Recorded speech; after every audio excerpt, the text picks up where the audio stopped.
Do you struggle with staying on the right path? If so, stay tuned and I will teach you how to live a righteous life today.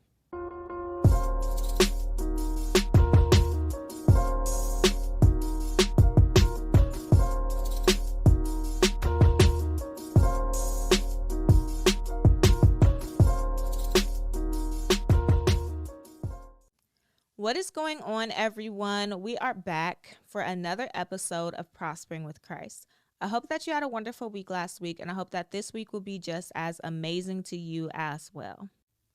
So, for today's episode, we are discussing how to live a righteous life. And I am so excited to talk about this today because I feel like on the podcast, we always discuss faith, mindset, those different types of topics. But when we really think about it, the ultimate goal that we should have is to live righteously, is to be a representation of Christ. There's nothing wrong with having faith. There's nothing wrong with getting blessings and having materialistic things like money, houses, cars, and all those different types of things. But the ultimate goal should be to live a righteous life. All of those materialistic blessings are not going to be what you are remembered for when you leave this earth. People are not going to be talking about the fact that you owned a Mercedes or you lived in a 4-bedroom home or you were a doctor or you were a lawyer. People are not going to be talking about that.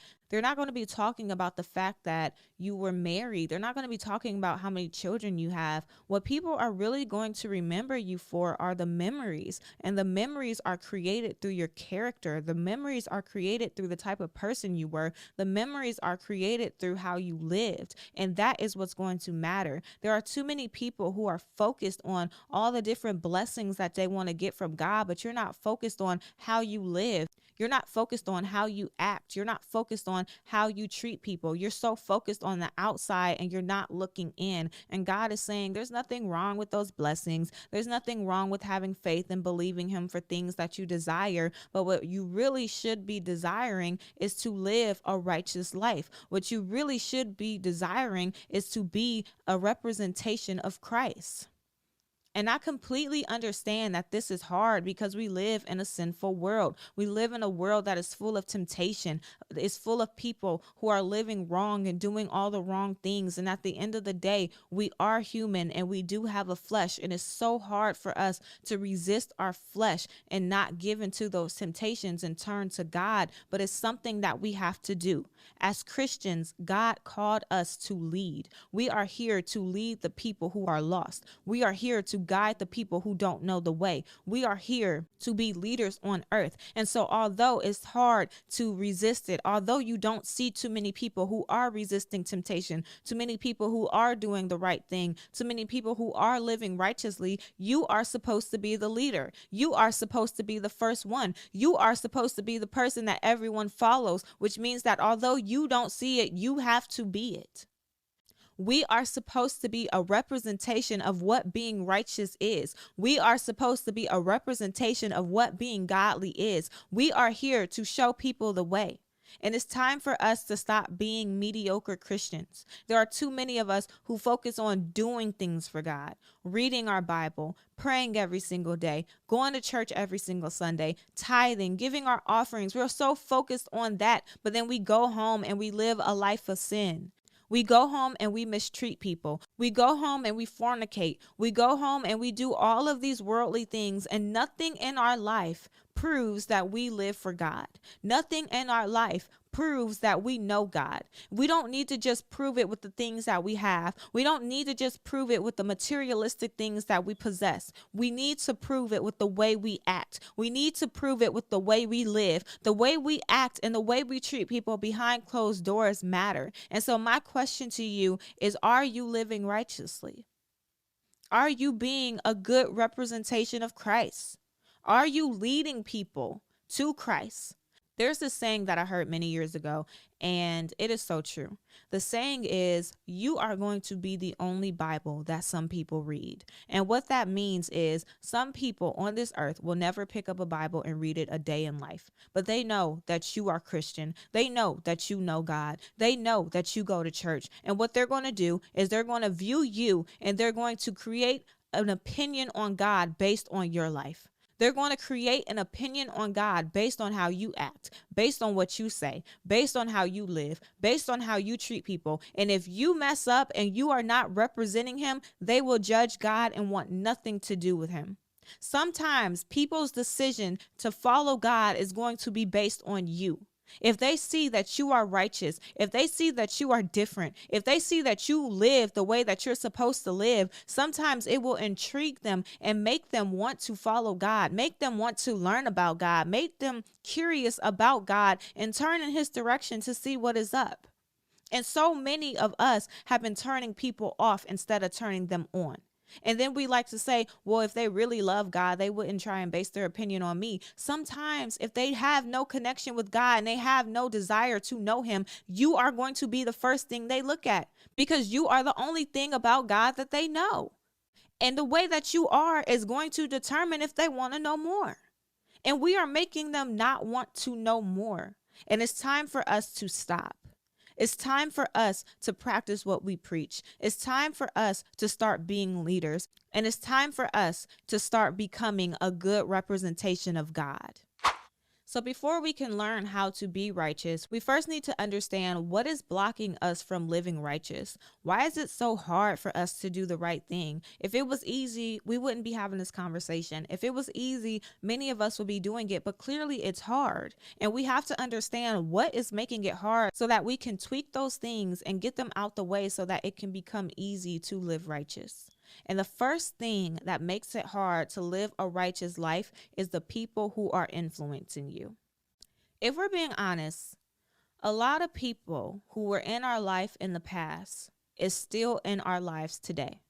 When we decided that we wanted to get real with God, we wanted to get saved, we wanted to have a real deep connection with him, we did not cut off the people who were in our lives when we were doing sinful things, when we were living for the world, when we didn't have a relationship with God. We didn't cut those people off, and a lot of those people are still in our lives today.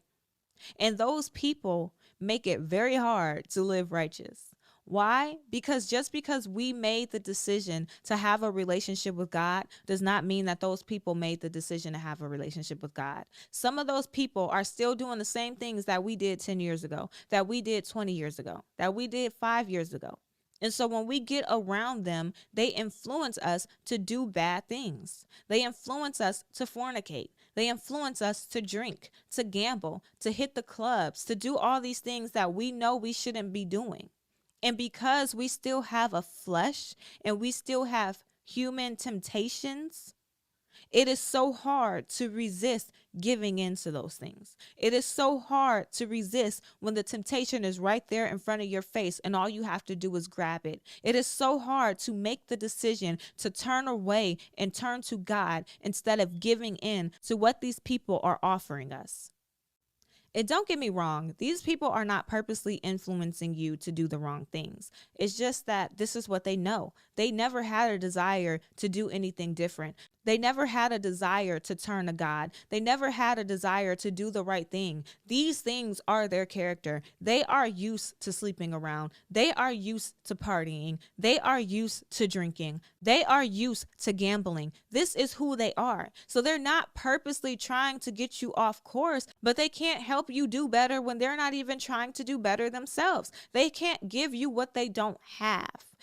And although they're not purposely trying to influence you, they still are. And so it's very important that you distance yourself and you stop opening doors for them to tempt you. This does not mean that you have to cut them off. I don't want you to be the type of person where you turn to God and you start thinking that you're better than people and you're like, hey, I don't really want to deal with you anymore because what you're doing is beneath me. You don't want to do that. I'm not asking you to cut them off. And you never know. Some of these people who are influencing you may be people that you love. They may be your friends who you've been friends with since kindergarten. They may be your family. They may be your sister. So I'm not saying cut them off, but I am saying distance the connection. I'm saying stop calling them every day. I'm saying stop hanging out with them every weekend. I'm saying stop asking them for their opinion when you know that they do not have the best intentions, even though it may not be on purpose. I'm saying to distance the connection. You never know. Like I said, God is calling us to be the leaders. So maybe God is calling you to lead these people to him. And you can't lead what you're following. You're following their way when you're supposed to be giving them the way. You're following their way when you're supposed to be guiding them along the way. It's time for you to stop being influenced by these people and start being the influence on them. Stop giving into them. Stop letting the devil use them to get you off track and start doing the right thing. Start keeping your focus on God. Start living righteous so that you can be the influence to them, so that you can be the one that leads them to God, so that you can be the one that makes people who know them look at them and be like, he's following God. He gave his life to Christ. She gave her life to Christ. I remember when they used to be out here doing this. I would have never thought that they would have did that. But God used you. And God has not been able to use you because you've been too focused on following them. You've been too focused on trying to give in to the things that they've been doing. Stop being influenced and start being the influence. Another reason why it's so hard for many of us to live a righteous life is because deep down inside, we do not want to. If we're being honest with ourselves, we actually enjoy the things that we've been doing. If you listen to episode 127, where we were talking about resisting temptation, in that episode, I was discussing how sins feel good. The things of the world feel good. We do have a flesh, and normally the things that we should not be doing and the things that God does not allow us to do feel good to us, which makes it harder to not give into the temptation, and it makes it harder to turn away from it because it feels good. If it didn't feel good, it would be easy to say no. It would be easy to turn the other way. It would be easy to walk away. But because it feels good, it makes it hard. And for some people, because it feels good, because it's something that you enjoy doing, because it's something that brings you comfort, you do not want to turn away from it. You do not want to turn to God. You do not want to fully live for God. You want to love God. You want to have a relationship with God. But on the side, you still want to do the things of the world that brings you joy. On the side, you still want to do the things of the world that feels good to you. And deep down inside, the reason why it is so difficult for you to live a righteous life is because you do not want to. You do not want to fully commit to God. You do not want to fully surrender to God. You do not want to fully obey God. And if you are the type of person who is struggling to live a righteous life because you don't really want to, it is okay. I understand that a lot of people might judge you and they might condemn you and they might look at you like you're crazy and you're the scum of the earth and you should probably leave the church and you should probably leave God and he doesn't want anything to do with you. But that is far from the truth. God wants you to be 100% real with him. And he wants you to tell him exactly how you are feeling. And if the way that you are feeling is that you do not want to do this, if the way that you are feeling is that you don't understand why you should do this, if the way that you are feeling is that you want to still live for the world, he needs you to be open with him and he needs you to tell him that. Why? Because as soon as you tell him that, you are opening a door for him to help you. You no longer have to figure out how to turn from something you love, even though you know it isn't right for you on your own. You now have God helping you. You now have God guiding you. It's going to be you and God getting you through this and not just yourself. So don't be ashamed to be real with God and say, God, I love the fact that I do this. I love the fact that I do that. He's not going to shame you for being honest with him. And I can tell you this from experience because when I first started my journey with God, I was still struggling with the sin of fornication. And as I start growing closer to God, people were telling me, you need to stop fornicating. You need to stop operating in that. It's not good. You need to stem away from that. And me and God had this conversation because I was trying to do it, but deep down inside, I didn't understand why he didn't want me to do it. And I didn't really want to stop. I did not want to stop operating in the sin. And so I had a conversation with God and I told him this. I said, God, I know that you said that you don't want me to fornicate, but I want to fornicate. Like, I don't understand why I shouldn't do it. I don't understand why you don't want me to do it. Like, it's enjoyable. Like, why do you want me to stop? And I was real with God. And guess what he did? Immediately, he started to help me. where I have been celibate and completely out of fornication till this day. From the day that I've been real with God and told him that, till this day, I have not operated in that sin. Sometimes God needs us to be honest. I understand it can be hard because we feel ashamed or we feel like God is going to judge us. But like I said in last week's episode, God cannot help what he doesn't know. Yes, people may judge you if you were to go to them and tell them this, but God is not people and God is not going to have the same response. So if you really do not want to live righteous, if you really do enjoy the life that you are currently living, be real with God and tell him that. Another reason why we struggle to live a righteous life is out of fear. And this fear could be for many different reasons. Maybe we have a fear of losing people. Because like I said earlier, some people who are in our lives currently are the same people who were in our lives before we were living our Christian life. And maybe we have a fear of fully being righteous because we are afraid of what these people are going to say. We are afraid of how these people are going to respond. We are afraid of them thinking that we're different or them thinking that we've changed. And we don't want to fully live righteous because we want to please these people. We don't want to fully live righteous because we care too much about what these people think and what they have to say about our lives. But I'm here today to tell you that if you are afraid to fully live for God, to fully live righteous and do the things that God told you to do because of people, then that is a clear sign that these people have run their course in your life and it is time for them to go. People who really love you, people who really want the best for you is not going to judge you for changing. People who really care for you is not going to judge you for bettering yourself. People who really care for you is not going to judge you for getting on the right track and doing the right things. If these people are going to judge you or put you down or condemn you for trying to do right, then it is time for them to go. And you cannot be so afraid of people's opinion that you allow their opinion to make you disobey God. Who matters more to you? Does God matter or does these people matter? Because sometimes you're going to have to say, I'm going to push past this fear. I'm going to go past these emotions I'm feeling. I'm going to go past the insecurity and the embarrassment of living like this in front of the people who know the real me, or the old me, I should say. And I am going to do what God told me to do because God matters more than these people. Do not allow the fear of what people are going to say stop you from doing the things that God called you to do. Stop you from living the life that God called you to live. And you want to know another big reason that stops people and make it really hard for them to live a righteous life? Because we fear that we will never have time to do anything fun and our lives will be boring.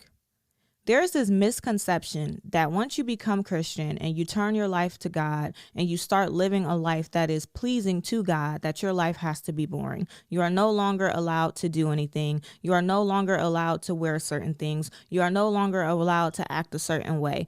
And I completely understand why people have this conception, because a lot of religious people will judge you based on the things that you wear, based on the things that you do, based on the way that you talk, based on the way that you act. And they make you believe that in order for you to be a real Christian and a real follower of God, you have to completely change and you have to live a boring life. You have to sit in the house. You can't do anything fun. You can't dress nice. Your clothes are too tight, even if you're not showing any skin. I've seen some Christians who will judge you for being fully clothed, but you have a shape and they don't like that.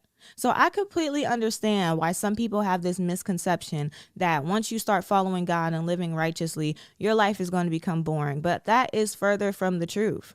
Yes, there are some things that God wants to change about you. Yes, there are some things that God wants to grow and better inside of you, but he is not calling you to live a boring life. He is not saying because you follow me, you can never have fun. You can never wear anything you like. You have to dress like a nun. Like, he's not calling you to do that. Your life is not going to get boring because you follow God. See, God is not going to make it where you can't have a life and you can't do anything. But what he might do is he might start changing your perspective of fun. He might start changing your perspective of cute. Because if you're the type of person who thinks that having fun is drinking every single weekend, going to the club, fornicating. He's not saying, okay, you got to sit in the house and you can't do anything at all. But what he is saying is, okay, we're going to have to work on you because those things are not pleasing to me. So what I'm going to do is, instead of calling you to do nothing at all, I'm going to change your perspective of fun. We're going to start doing things that's fun, that does not require you to live a life that is disobedient to me. Instead of you drinking every weekend, why don't we go painting? Instead of you going to the club every weekend, why don't we start traveling the world? Why don't we create hobbies? Why don't we start gardening? Why don't we start taking swimming lessons? Why don't we start golfing? Why don't we start playing sports? Why don't we start doing fun things with our kids? Like, he's going to change your perspective. If you're the type of person who thinks that looking cute requires you to show skin, that looking cute requires you to have clothes that's up and not can see your whole behind, then we're just going to have to change your perspective of what cute means. We're going to have to teach you how to change your perspective where you are covered. Your clothes are covered. You are not showing your behind. Your boobs are not out. You are covered, but you still look cute. God is not calling you to live a boring life, but he is saying, for some things, I may have to change your perspective of what fun is. I may have to change your perspective of what cute is. I may have to change your perspective of things, and I'm going to do that as I grow you. And the way that we're going to do that is by transforming you inside and out. Because as you begin to work on your relationship with God, he's going to start working on you. And a part of working on you is changing your perspective of things. A part of working on you is pulling you out of some things. A part of working on you is bettering you and teaching you how to do things and live a life that is fulfilling to you, but also obeying him. A life that is pleasing to him. A life that is a good representation of him. Are you enjoying this episode so far? Is this episode teaching you how to live a righteous life? If so, I want you to do me 2 favors. Favor number 1, I want you to leave a review and let me and other people know how you are enjoying the show. You can leave a review on Apple Podcasts, Spotify, or wherever you're listening to this episode. Leave an honest review and let me know how you are enjoying the show. And favor number 2, if you know anyone who is struggling with living a righteous life, they're struggling with doing the right things and following God truly, then I want you to send this episode to them. Let this episode motivate and encourage them the same way that it is motivating and encouraging you. Now let's get back to the show. So there's another thing that blocks us from living a righteous life, but this one I want to talk about a little bit more in depth, and that is sins. A lot of people on this earth struggle with sin, and if we're being honest, every single person on this earth has sinned before at least once in their life. But I want to talk about the 3 main reasons why people struggle with sins. And the first one is because there is a root cause, and the sin is just the harvest. If I'm being honest, one of the things that annoy me the most in the Christian community is the attacks that people have when it comes to people who are sinning.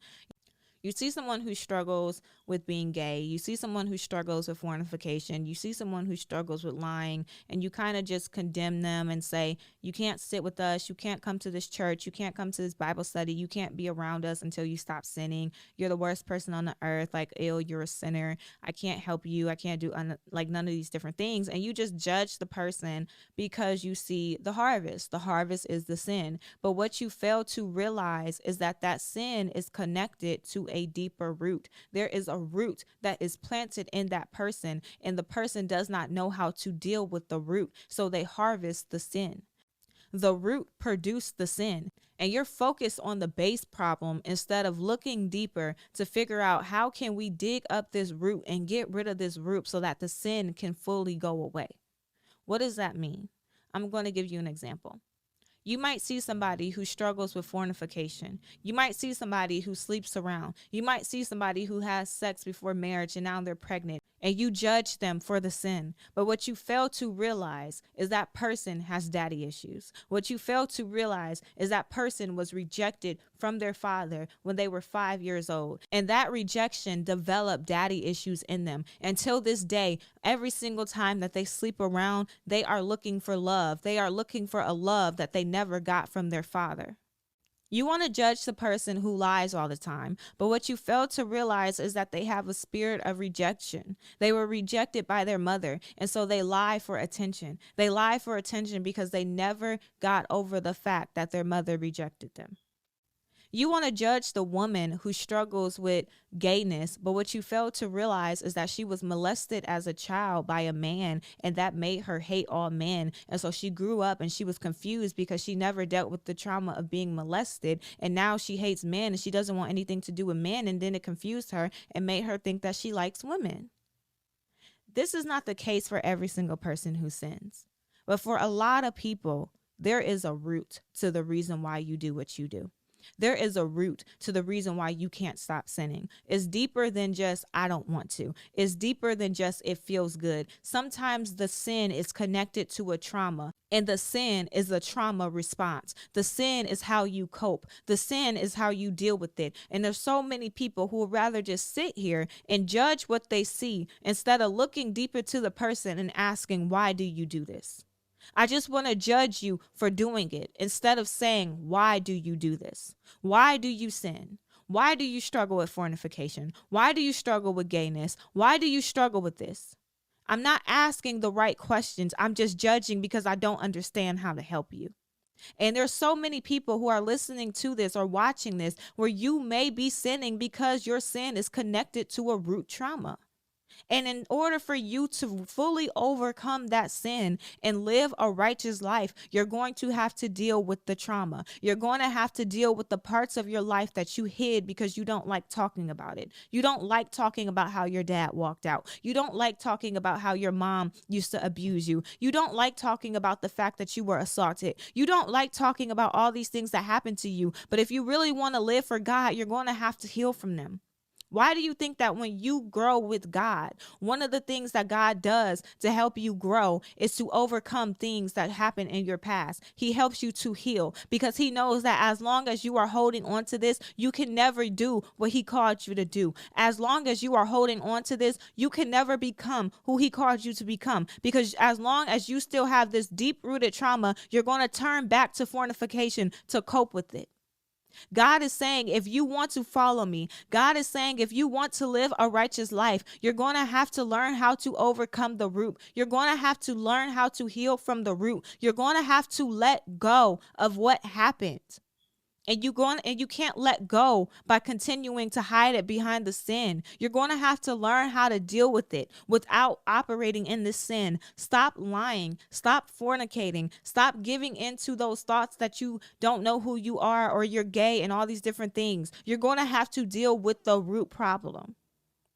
That is one of the main reasons why people struggle with sin, because you don't understand that your sin is a coping mechanism to something deeper. And like I said, that is not the case for everybody. Every single person on this earth does not sin because they have a trauma and the sin is a trauma response. But for many people, that is the case, and they don't get it, and Christians don't get it, which is why you just sit here and you judge them instead of asking why. But the second reason why we struggle with sin is because we're human and the devil is going to tempt us.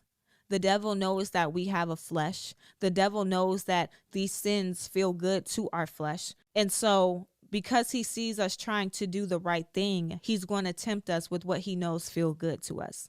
The devil does not want you to be righteous. The devil does not want you to be a leader. The devil does not want you to lead people to Christ. The devil does not want you to be a representation of God. So every single time that you try, he is going to use what he knows about you, what he knows feels good to you, what he knows is a temptation for you. He's going to use it to tempt you, to get you off track, to get you to go back to where you used to be, to get you to be the type of person that you used to be. He's going to tempt you. And this is why God tells us in the Bible that when we feel ourselves being tempted, we must flee. Sometimes it's not because we have a trauma. Sometimes it's just because the devil knows what feels good to us. And we got to get to a point where we don't even allow ourselves to feel it. Before we even get to a point where we allow ourselves to feel the good feelings that's going to come from the temptation, we have to run. Run from it. Get into prayer. Every time you feel tempted, go pray, because God is going to take those good feelings away from you and get you back on track and get you back focused. And the last reason why we struggle with sin is because we try to overcome the sin on our own. Like I said, we are human and we have a flesh, and the devil knows that. He knows how to tempt you. He knows what feels good to you. He knows how to throw things in your face to tempt you and make you give in. And as long as you try to overcome the sin on your own, you will always fail. You need a stronger power. You need God's power. You need God's strength. God is going to be the one to help you overcome this. God is going to be the one to help you get through this. You can't do it on your own. And as long as you continue to try to get through this sin on your own, you will never live a righteous life. And so my question to you is, are you ready? Are you ready to stop allowing people to influence you? Are you ready to start going against what you want to do and do what God wants you to do? Are you ready to overcome the fear of what the people who know you are going to say and how they're going to respond to this new version of you? Are you ready to fight back and prove those thoughts that are telling you that because you want to live righteous, you will never be able to do anything fun? Are you ready to fight back and prove those thoughts wrong? And are you ready to overcome your sin, to deal with your traumas, to flee from those tempting thoughts, and to stop trying to do it on your own? Are you ready to overcome your sin? And if you are, then it is time for you to start living a righteous life. So let's talk about how to live a righteous life. The first thing that you have to do is you have to acknowledge where you are.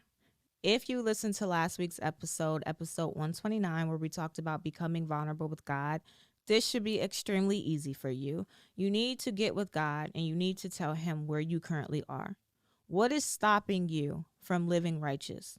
What are you doing wrong? What are the sins that you're operating in? How are you acting like the world? You need to write a list of all the things that you are doing wrong that is blocking you from living that righteous life, and you need to take it to God.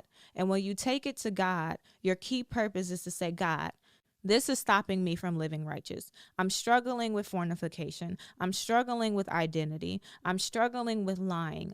I'm struggling with cheating. I'm struggling with the thoughts that I want to steal somebody's man. Like, this is what is stopping me from living righteous. And then after you read that list to God, then you are going to ask God for his help.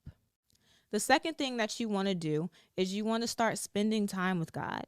The more time that you spend with God, the more easier it's going to become for you to live a righteous life. And when I say spending time with God, I don't mean, oh, I just go to church. Oh, I just watch a sermon. Those things are good, but that is not enough. You need to spend quality time with God. You need to learn how to hear God's voice. You need to learn God's character. In order for you to be a representation of God, you need to know who God is, meaning you need to read your Bible, learn his character, learn how he acts, learn how his children act. The people who follow God, the people who we look up to in the Bible, the Davids, the Moses, the Pauls, how do they act? They are representations of God. Yes, they messed up. Yes, they made mistakes. Yes, they sinned. But for the most part, how did they act? Because those are the types of people that we have to be mirroring, because those are the human examples of how it looks to be a representation of God. Spend time with God. Start praying. Pray to God every single day. Read your Bible every single day. Get into God's presence every single day. Because the more time you spend with God, the deeper you are going to connect with God. And the deeper you connect with God, the easier it's going to be for you to live a righteous life. The third thing that you have to do is you have to understand that growth takes time. Like I said, when I was talking about the people in the Bible, the Davids, Moses, Paul, when you read their stories, one thing that you're going to realize is that although they were followers of Christ, they still messed up. Moses messed up even after he was following God for 40 years. David messed up even after God blessed him with everything and he was a king and a ruler and all those things. They still messed up. They didn't always get it right. And so you have to get this narrative out of your head that once you become righteous, you will always be righteous. You will always do the right things. You will never mess up. You will never sin again. You will never make a mistake. That is unrealistic. You are not perfect. No one on this earth is perfect. I know there are some people who do think they're self-righteous, but they're not. You will not always get it right. You have to understand that you're still going to mess up along the way. And so you cannot beat yourself up for messing up. But what you do have to do is pick yourself back up and keep going. Do not expect to change overnight. Do not expect to listen to this episode, go to sleep, wake up tomorrow, and be 100% righteous. You will not. Growth takes time. You have to trust the process. You have to take the journey. You have to go through the uncomfortableness. You have to go through the feelings of wanting to sin, wanting to do this, wanting to live like the world, wanting to go back to the club. You have to go through it. It's a process and it takes time. But as long as you stay committed on this journey, you will overcome and you will live a righteous life. And when you have those moments where you mess up, when you have those moments where you're like Moses and you mess up, or you're like David and you mess up, when those moments arise, repent. Go to God in prayer. Tell him that you're sorry. Ask him for help to change. Ask him to guide you on how to change. Get back up and try again. The next thing that you have to do to live a righteous life is when you notice that you're doing good and you're hitting good milestones and you're resisting the temptation. Maybe the devil tempted you with fornication and you resisted it and you're like, nope, I'm not doing it. When those moments happen, reward yourself. Because one thing that I notice about a lot of us is we like to beat ourselves up when we mess up, but then we like to overlook the moments where we do good. And that's what causes us to mess up, because when you overlook the moments where you do good, in your head, you're telling yourself that all you do is mess up. And when you start feeling like all you do is mess up, then you start feeling bad about yourself. Then you start feeling like, what's the point? Then you give in to the temptation and you stop living righteous. You have to acknowledge the moments when you're doing good. You have to acknowledge the moments when you conquered. You have to acknowledge the moments when you had strength. Pay attention to those moments and reward yourself. Buy yourself something nice. Get yourself some ice cream. Allow yourself to take the vacation. Allow yourself to take the day off. Reward yourself for doing good, because when you start realizing that there's a reward for you doing good, you're going to want to continue to do good, and you're going to have a motivation to help you continue to do good. And the last thing that you want to do to live a righteous life is get accountability. This is not a journey that you want to take on your own. You want to have somebody in your circle who you can go to when you are feeling tempted, when you feel like you want to give up, when you feel like you want to give into the world, when you feel like you want to give into that sin. You want someone in your life who you can go to, who's going to hold you accountable and keep you on track. You don't want somebody who's going to judge you. You don't want somebody who's going to condemn you. If you go to this person and you tell them, I want to live righteous, I want to stop fornicating, but I really don't want to at the same time. It feels good. I don't see the purpose of stopping. I only want to stop because God told me that I should stop, but I don't want to. You don't want someone who's going to judge you. You don't want someone who's going to condemn you. You want someone who's going to help you, guide you, explain to you why you should, and then hold you accountable every single time that you have a temptation. You want somebody who is going to hold you accountable. And when these people hold you accountable, make sure that you don't get offended. When they hold you accountable, listen to them. And if you need more than one person, that's fine. But at least have one person in your circle who will hold you accountable. And so this is what it takes for you to live a righteous life. You have to stop allowing old people in your life to influence you. You have to get past the fact that you really don't want to stop doing the sinful things that you do. You have to get over the fear of what people are going to think. And you're going to have to heal from your trauma, resist the devil, and stop trying to get over sins on your own. You have to start living righteous. You have to acknowledge where you are and ask God for help. You have to start spending more time with God. You have to understand that this is a process and take the process. You have to repent when you mess up and get up and go from where you are. You have to acknowledge when you do good, and you also have to get accountability to help you along the way. And so when you do all of those things, you will live a righteous life. And so my challenge for you this week is I want you to write a list of all the things that are stopping and blocking you from living righteously. What sins are you operating in? What temptations do you face? What ways do you want to be like the world? I want you to be real. There is nobody here who is going to read this list. There is nobody here who is going to judge you. There is nobody here who is going to condemn you. Be real about what is blocking you from living a righteous life, and take that list to God in prayer sometime this week and ask him for help. And so that is all that I have for you today. I really hope that you enjoyed this episode. If you liked it, make sure that you leave a review and let me and others know how you like the show.